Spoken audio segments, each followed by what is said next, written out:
Buenas tardes. Bueno, buen mediodía.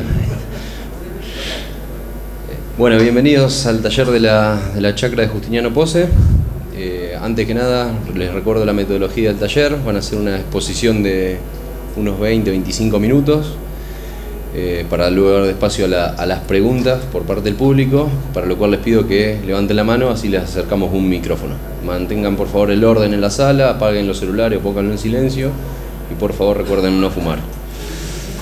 Bueno, Sistema Chacras nació desde la preocupación del productor y su inquietud por plantear soluciones a su sistema de producción que tengan un aporte o un soporte científico. Trabajamos buscando una visión sistémica en la forma de abordar los problemas y las soluciones, fundamentalmente basándonos en el protagonismo horizontal de todos los actores de los sistemas de producción.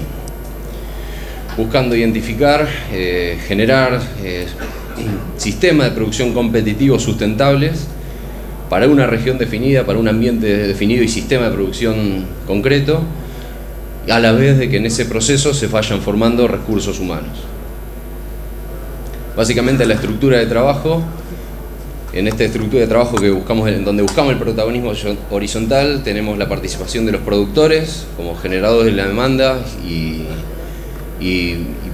quienes impulsan los proyectos de trabajo. En este caso, para este taller, nos va a estar acompañando Francisco Rubio, que es parte del grupo y es presidente de la regional chacra Justiniano Pose.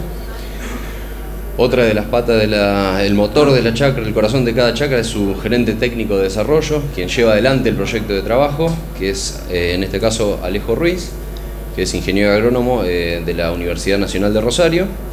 Y por otra parte, todos los proyectos tienen una mesa de expertos que acompaña dando soporte científico a los trabajos que se van haciendo.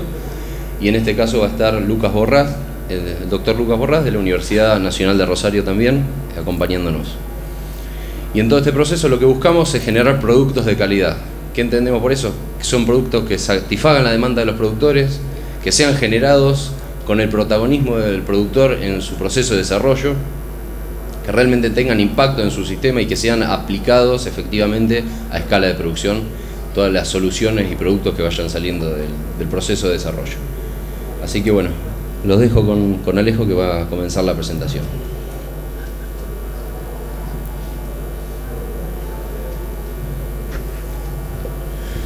Bueno, buen mediodía a todos, ya no sé si mediodía tarde, estamos justo. Gracias Andy por la presentación y todos por venir. Y la idea es en la charla contarles lo que sean estas estrategias ofensivas, que son práctica manejo, que venimos evaluando en ambientes con napa en Córdoba, en maíces tempranos, para poder aprovechar los ambientes que tenemos. Estamos en el sudeste de Córdoba, bien más específicamente en el centro del que sería Departamento Unión y Marco Juárez. Está el grupo, es la chacra, compuesta son 16 empresas, que están ingenieros y productores que trabajamos en esta zona. Y se inició la chacra hace 4 años con la problemática de los excedentes hídricos y el ascenso de las napas freáticas. Así que arrancamos con el proyecto, por un lado, viendo por los excedentes hídricos con tema de rotaciones y intensificación, viendo cómo consumir agua. Y por el otro lado empezamos a ver que teníamos agua, estamos explorando rendimientos un poco mayores y el grupo se empezó a cuestionar si estaban manejando bien los cultivos para el ambiente que tenían, que se había modificado este ambiente con el ascenso de la napa. Así que un poco el proyecto sería esto de acortar la brecha productiva entre los rendimientos que se venían teniendo y los que se podrían llegar a tener. Un poco del tema de la napa. Bueno, acá se pueden ver en estas dos fotos, cómo la napa. Nosotros venimos ya 2-3 campañas que al inicio de la siembra de los maíces tempranos, una es un pozo y a menos del metro tenemos agua libre. Hay agua libre, está cerca, es un riesgo que se puede encharcar, pero en general vemos que no, estamos teniendo buenos rendimientos y es por esto de la capacidad que tiene la napa de cedernos agua. La napa funciona como un segundo tanque, que ya hay entre 200 y 300 milímetros, puede almacenar agua. Almacenar agua, captarla y después no la puede dar en una época de sequía. Y este año lo vimos bien clarito, creemos que hasta que un poco más, 350 milímetros nos puede aportar este año por estimaciones nuestras, que, o sea, nos llovieron en lo que fue enero y febrero 14 milímetros, 15 milímetros enero, febrero, principio de marzo, y se obtuvieron muy buenos rendimientos en cultivos tempranos y hasta en cultivos de segunda. Así que la napa nos termina dando una oportunidad muy grande para lo que es intensificar, o sea, podemos hacer dobles cultivos, cultivos de servicios sin pensar tanto en el costo hídrico, y por el otro lado, o sea, tenemos respuesta a las prácticas de manejo en los diferentes cultivos. Y bueno, en el caso de maíz, o sea, lo que venimos trabajando es maíz temprano, viendo a ver cómo manejarlo. La idea es, o sea, tenemos un ambiente con una determinada cantidad de luz y temperatura que nos va a definir un rendimiento potencial, y el agua tenemos y bastante por la napa, y encima bastante estable entre campañas. Así que empezamos a trabajar con dos prácticas de manejo para ver si estábamos bien. Lo que veníamos haciendo, una es el tema de nitrógeno, que el nitrógeno cuando uno tiene agua ayuda y mucho, o sea, responde muchísimo la respuesta al nitrógeno y con la eficiencia del uso del agua y todo, lo que es el rendimiento. Y por el otro lado, densidad de siembra, que también, o sea, si uno tiene más agua, nitrógeno, uno tiene otro ambiente y también responde a lo que sería el índice ambiental, que se modifica esta densidad de siembra. Así que lo que trabajamos son diferentes líneas, por un lado evaluando dosis de nitrógeno en estos ambientes con napa, viendo también el momento de fertilización, o sea, si hay que fertilizar a la siembra o empezáis a trazarla para maximizar la eficiencia del uso del nitrógeno, y luego ver, o sea, los sitios que tenemos, que empezamos a ver que habían con diferentes respuestas, a ver cómo determinar estos sitios, identificarlos con sitios de alta respuesta o baja respuesta al agregado de nitrógeno. Y respecto a densidad, bueno, comparando, viendo, o sea, si las densidades que estamos manejando en el ambiente de pose, si están bien o tenemos que modificarlas, y bueno, cómo era la interacción con el nitrógeno. De esto de acá, o sea, hicimos en 3 años, tenemos más de 1500 parcelas, que de acá, maíz temprano, que es bastantes datos, que es lo que vamos a ver ahora. Y la idea, bueno, esto con manejo de nitrógeno, lo que estamos tratando de hacer es hacer mucha área foliar, captar mucha radiación, poder transformarla en rendimiento, y, o sea, al tener tantas hojas, también están transpirando mucho. Y bueno, la ventaja de tener la napa es que, o sea, le podemos, o sea, mantener toda esta capacidad de fotosíntesis de las hojas, esta área foliar. Así que en el tema de dosis de nitrógeno, arrancando con el primer punto, hicimos curvas de respuesta a la fertilización, son en 15 sitios, acá estarían las curvas, o sea, hicimos dosis cada 60, o sea, sería el testigo, esto sería dosis suelo más fertilizante. Acá arrancaríamos con una dosis, sería de 0 aplicado, 60 kilos, 120, 180 y hasta 240 kilos de nitrógeno agregamos. Y pueden ver por un lado, o sea, los valores de los testigos son y muy altos, o sea, en promedio están arrancando, o sea, en 100 quintales. O sea, el maíz sin fertilizar en la zona estamos viendo que nos está dando en promedio 100 quintales. Pero tenemos ambientes que están superando los 120 quintales y hay otros que están más cerca de los 80 quintales. Eso es un punto, o sea, y arrancan testigos altos. Pero lo otro importante es la respuesta a la fertilización es muy grande, o sea, pueden ver, o sea, los rendimientos aumentan y siguen aumentando, o sea, responde al agregado de nitrógeno. En general vimos en promedio, o sea, estuvimos maximizándolos en 150 quintales a los rendimientos. Y bueno, un poco esto sería la curva que hicimos, y vimos que las dosis óptimas económicas que teníamos que estar manejando para la zona, o sea, suelo más fertilizante, el nitrógeno objetivo tendría que estar en 230 kilos para una relación de lo que nos saldría cada kilo de maíz por cada unidad de nitrógeno de 8, que esto hasta creo que ahora está todavía un poco más bajo. Empezamos a ver esta base de datos, a analizarla, y bueno, vimos que hay lotes, o sea, hay ambientes que son de baja respuesta, de esto que decíamos antes, de testigos de alrededor que arrancan en los 120 en promedio, y que responden, pero, o sea, es menos la respuesta, o sea, aumenta el rendimiento, ahí pueden ver 30 quintales, o sea, tenemos de respuesta máxima. En cambio tenemos sitios de muy alta respuesta a la fertilización que superan los 6.000 kilos. Y otra cosa importante sería que, bueno, o sea, en general los de alta y baja respuesta llegan a unos máximos bastante similares. A esto lo hicimos en cada uno de los sitios, fertilizando la siembra, y paralelo teníamos estas mismas dosis aplicadas en B6. A un minuto de esto, o sea, La dosis óptima económica para estos sitios de baja y alta respuesta son entre 200 y 260 kilos, o sea, depende de cada uno de los ambientes. Y bueno, tenemos una siguiente etapa que venimos trabajando, esto de cómo identificar estos sitios, que estamos con muchos indicadores de suelo, tenemos en cada uno de los sitios, y la idea es, bueno, empezar a ver un modelo y cómo podemos identificar estos sitios de alta y baja respuesta para calibrar modelos para cada uno de estos ambientes. Luego, estos sitios, como les decía antes, o sea, estos dos ensayos los hicimos a la siembra y en B6. Acá pueden ver en la campaña 16-17 que lo hicimos para 2 campañas. En la campaña 16-17 tuvimos una seca muy grande, todo lo que fue noviembre y principio de diciembre. Y la fertilización en lo que fue B6, el nitrógeno recién pudo estar disponible para cultivo, casi que prácticamente en floración llovió. Así que hubo una ventaja, o sea, se obtuvieron mayores rendimientos fertilizando a la siembra que en B6. En general las diferencias se maximizaron en las dosis grandes, o sea, pero con 60 kilos de nitrógeno aplicado prácticamente no hubo diferencia entre los dos momentos. En la campaña 17-18, la última campaña, vimos que tuvimos 120 milímetros entre siembra y B6 en los maíces tempranos estos, y hubo una ventaja en lo que fue la fertilización en B6. Sobre todo en dosis bajas y medias. Ya en dosis altas, o sea, uno si pone mucho a la siembra, igual después termina alcanzando lo que serían los rendimientos que en B6.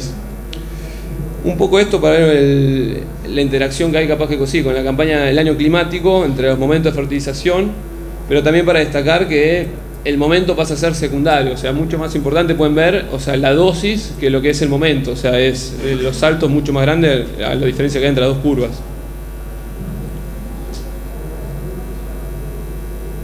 Bueno, siguiendo la segunda parte, que sería con la densidad y dosis de nitrógeno, son 6 ensayos, que lo que hicimos fue probar, o sea, hicimos 4 niveles de nitrógeno, o sea, testigos 0 kilos, fertilizando con 60 kilos, 120 y 180 kilos de nitrógeno, y lo cruzamos por 4 niveles de densidad. Nos quedaron un total, son 16 tratamientos, y con esto la idea era, bueno, jugar un poco con las densidades y el nitrógeno para ver si había interacción o no y cómo era la respuesta a la densidad.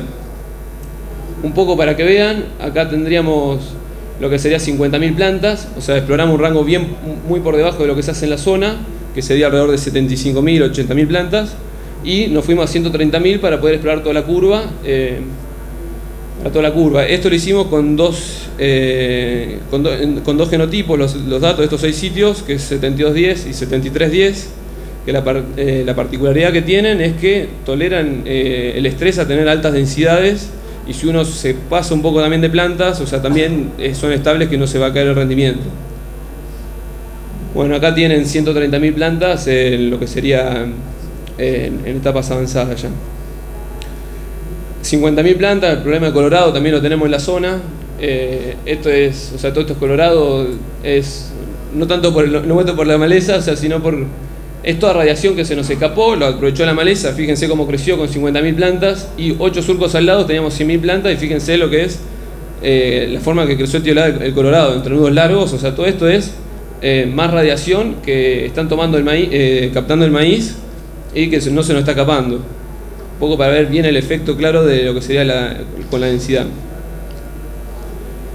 Así que estos ensayos hicimos un modelo de todos estos sitios, hicimos un modelo relacionando las densidades con diferentes dosis de nitrógeno, cómo explicaban el rendimiento. Y bueno, acá para destacar, o sea, los mayores rendimientos, que en promedio en los 6 sitios estuvieron cercanos a los 150 quintales, los obtuvimos siempre en los 6 sitios con las máximas densidades y máximo nivel de nitrógeno. Por otro lado, o sea, los menores rendimientos, que estaban por abajo de 120 quintales, pueden ver, o sea, es con poco nitrógeno, y en general, bueno, sí, con poco nitrógeno y para un poco todas las densidades. Un poco esto para entender, o sea, esto sería un ejemplo, o sea, para entender capaz que el gráfico, o sea, cuántos serían 70.000 plantas con 180 kilos de nitrógeno, suelo más fertilizante, nos estarían dando 128 quintales. Un poco para ver el modelo. Capaz que, o sea, para verlo también más simple, o sea, si uno se para acá de donde estaría yo, y estas curvas negras, si uno las sigue, serían curvas de respuesta a la densidad para diferentes niveles de nitrógeno, viéndolo capaz que en plano, que está más bueno. O sea, pueden ver cómo el efecto del nitrógeno, cómo van saltando las curvas hacia arriba por un lado, por el otro, o sea, es la respuesta al agregado de nitrógeno.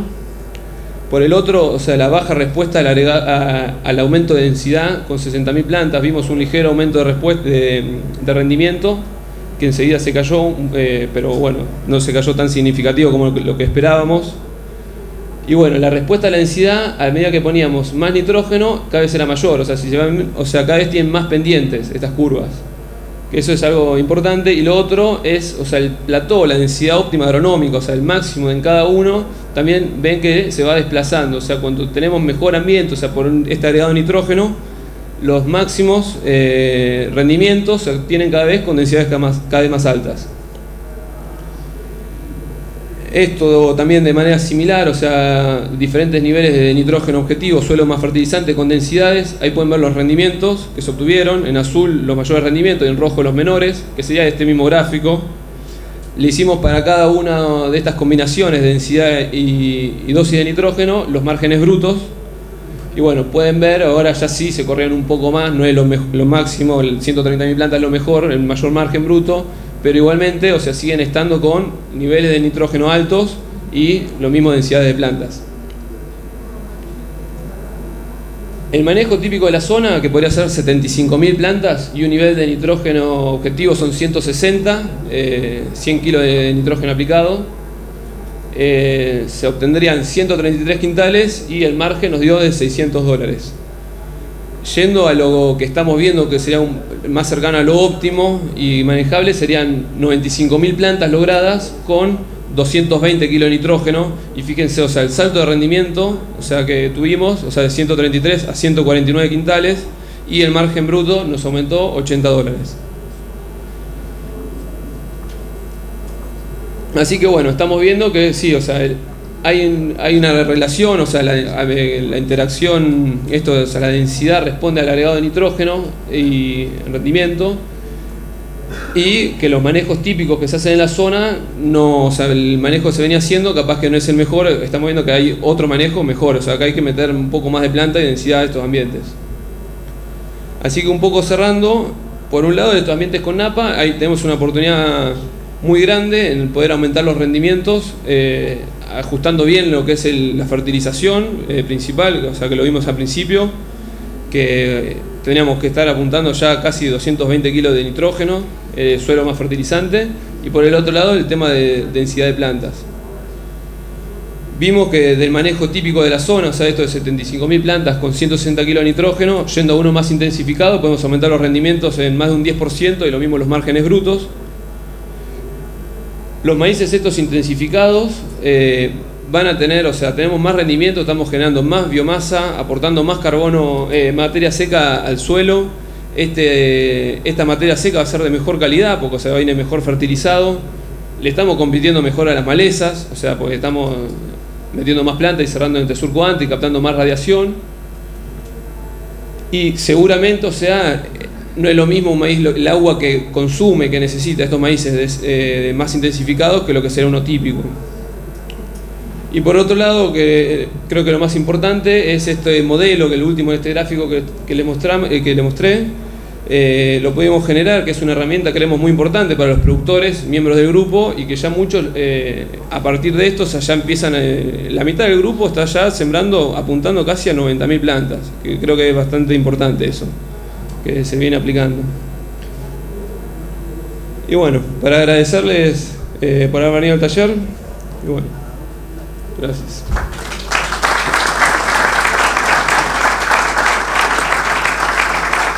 Sí. Bueno, ahora sí, Francisco, ¿hablas de ahí? Sí. Sí. Hola. Hola. Hola. Un poco fuerte. Bueno, buenas tardes a todos. Bueno, a mí me pidieron que les cuente un poco la experiencia de participar en el sistema Chakras. Nuestra Chakra se inició en 2014, a partir de la demanda de los miembros. Yo me integré 2 años después, cuando terminé mis estudios, así que bueno, soy bastante nuevo. Nosotros al sistema le vemos todas ventajas, básicamente. Estamos muy conformes. Creo que los resultados están a la vista. El trabajo de Alejo creo que es espectacular y genera información que no tenemos disponible de otra forma, ¿no? Está muy bueno generar este tipo de información con rigor científico en nuestros lotes. Eso creo que es impagable. La chacra, cuando se creó, un tema que quizá muchos preguntan es el tema económico. Desde que se creó, el número de miembros aumentó, hay mucho interés en participar y los miembros tienen más motivación, es lo que veo yo, de participar en las reuniones, de ir a los talleres, y eso está bueno.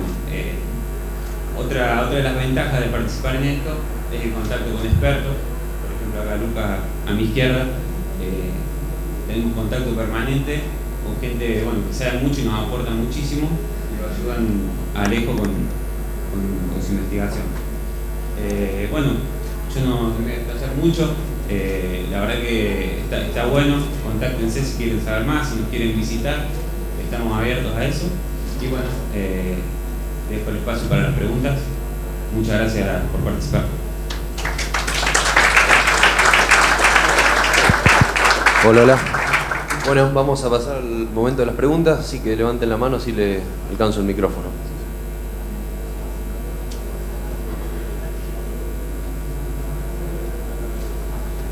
Consulta, ¿en Tardío tenés hecha la misma experiencia? ¿Probado?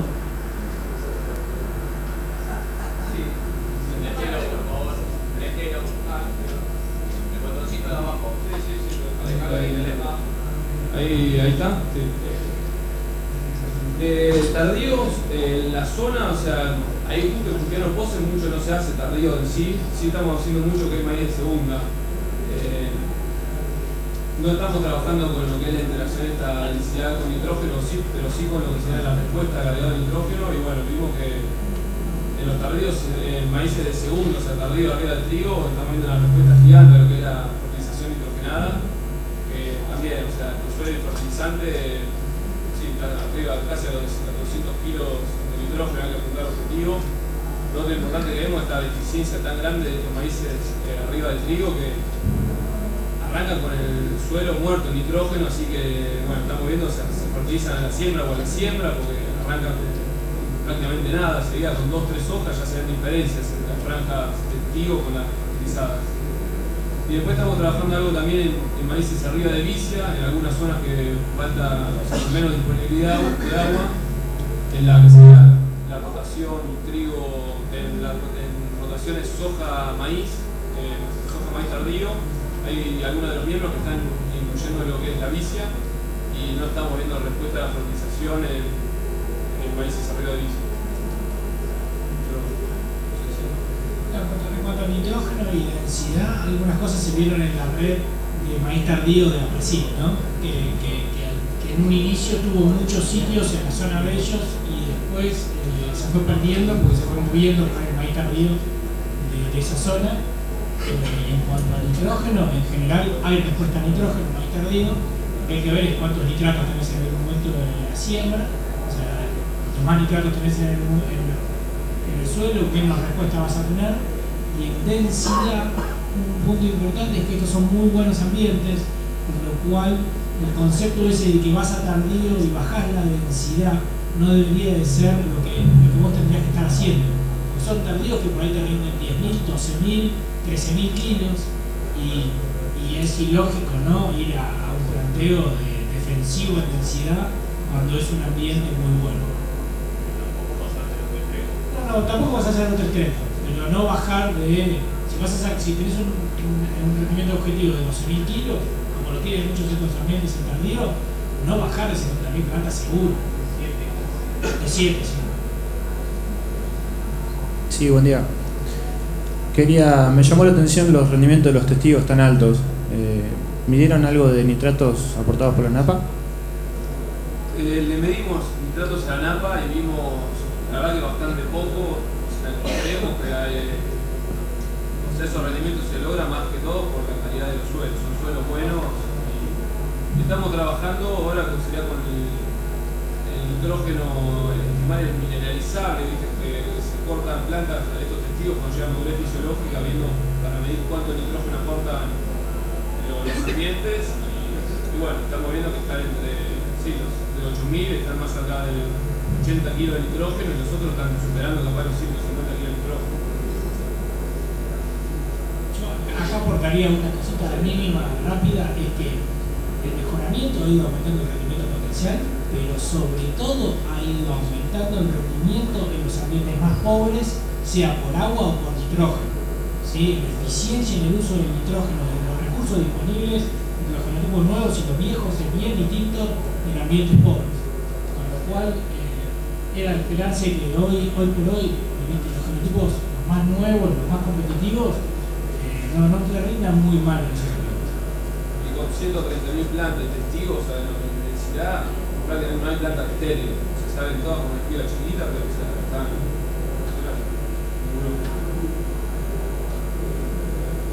Alejo, una consulta. En el gráfico que mostraste, que mencionaba él recién, había bastante variabilidad en los rendimientos en las distintas dosis de fertilizante. Vos mencionaste el de testigo. ¿Tenían ahí medido el N en el suelo, el inicial, para ver si esa variabilidad podía estar por la provisión de nitrógeno? Sí, ahí creo que por los nervios se me pasó un poco, pero esa curva de respuesta todos los puntos son de 15 sitios. O sea, entonces la variabilidad esa es entre los diferentes sitios y está incluido el nitrato de siembra. Y la variabilidad del nitrato de siembra está en el suelo muy baja. O sea, me dio. Están entre 55 y 70 kilos todos los sitios, que después se pasan como casi nubes, ¿verdad?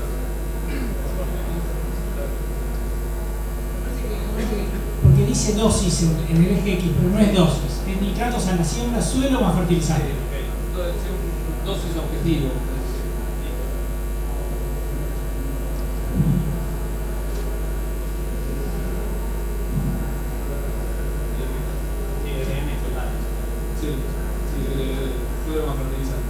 Una pregunta. ¿Ustedes ahí modificaron en la alta densidad el distanciamiento? Una. ¿Y usaron o tienen experiencia con el NAM? ¿Cuánto aporta? ¿Con la NAPA? El NAM y la densidad, si ustedes modifican el distanciamiento. Por un lado, ahora ya estamos en este gráfico, aprovecho, o sea, en estos sitios, estos 15 sitios, tenemos muchos indicadores de suelo, está el NAM, por lo que vimos no, o sea, pero medio por arriba, o sea, no está nada, o sea, tenemos que terminar de analizar bien los datos, pero no veíamos que tenía un gran aporte todavía el NAM. O sea, no tenemos tanta variabilidad también del valor de NAM que vimos, y después lo del estrecho entre surcos, están todos hechos a 52, pero bueno, capaz que vos Lucas eso, si no... No, yo en el caso que quizá no llegue esa intercepción completa, que son 50.000 plantas, ¿no? con las dosis de nitrógeno más bajas, o sea, acercar los surcos no te va a ayudar mucho porque faltan plantas. No es que estén muy lejos las plantas, no es que el crecimiento sea muy grande a 52. Yo no le esperaría que los resultados sean muy distintos con un acercamiento mayor a él. Alejo, ahí cuando mostrás los datos de densidades, ahí mencionaron un momento que tenías dos genotipos. ¿Vos para mostrar los datos unificaste los genotipos? No, o sea, es los dos 7210 y 7310, usamos la misma, o sea, juntamos todo. Bueno, porque quizás tenían una curva diferente por genotipo ahí, no, probablemente. No, tomamos un solo modelo con los dos genotipos. Y la otra es, ¿tuviste o viste efectos negativos de NAP? Obviamente con los datos me imagino que no, pero ¿has visto en la experiencia o en el chakra, han visto efectos negativos de la NAPA? Bueno, o sea, sí, o sea, es capaz de ver cómo sí. ¿Efectos negativos te referís a encharcamiento y demás? Sí, sí. Hay lotes que tienen la NAPA tan cerca que con lluvias de más de 60-70 milímetros se encharcan. Eso es común. El año pasado no pasó, pero 2 o 3 años atrás hubo muchos problemas de encharcamiento. Si te cae una lluvia cuando, o sea, en poquitos días de sembrado tenés grandes pérdidas. Por ejemplo, la última campaña con la lluvia grande de diciembre, en el caso propio, un maíz de segunda perdimos 10 hectáreas. Te quedan todas ruedas en el lote porque está la NAPA tan cerca que no tiene capacidad para infiltrar el agua. Yo puedo contar con respecto al genotipo. Estos dos son genotipos de la misma empresa. Si vos pusieras genotipos de distintas empresas, es muy posible que la interacción con el genotipo sea grande. O sea, no todos los genotipos del mercado responden exactamente igual al nitrógeno aplicado. Algunos que tienen una eficiencia mayor que otros. Eso también nos explica por qué en algunos ensayos tenemos franjas de nitrógeno y no vemos grandes respuestas en rinde, y en otro ensayo, con otro genotipo, tenemos todo igual, mismas franjas, y vemos más respuestas.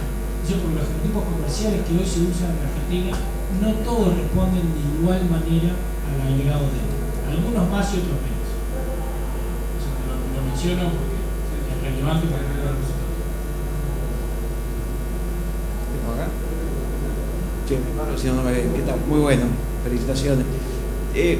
Mi impresión es que están pasando un sistema altamente extractivo, que está perfecto. ¿Están viendo los otros nutrientes? Porque mi cálculo rápido es que con 15.000 kilos de maíz se están llevando al campo 60 kilos de fósforo. Por más que los niveles estén bien de fósforo, lo desconozco. Me pregunto si no convendría entrar a explorar sinergismo, meter fertilización completa ya directamente, NPS, micro, ese tipo de cosas. Sí, o sea, no. Todos estos están hechos con la tecnología que hizo cada uno de los productores en su campo, que manejan. Los niveles de fósforo que usan en la zona están entre 100 y 130 kilos de MAP, o de S9, 60, o sea, depende del productor. Es menos de lo que se están llevando. Pero es menos de lo que se están llevando igual. O sea, uno piensa los valores son altos de fertilización con fósforo, pero son menos de. Es una máquina que funciona más veloz. Por lo menos yo probaría un ensayo. Sí. Tirarle cabeza, pero. Sí, sí. Y estamos con niveles de fósforo en 10 partes por millón en bastante de los ambientes. Sí. No, para mí el sistema argentino es extractivo en su conjunto. Este es un ejemplo puntual en maíz en el cual están poniendo más nitrógeno que el 99% de las otras situaciones.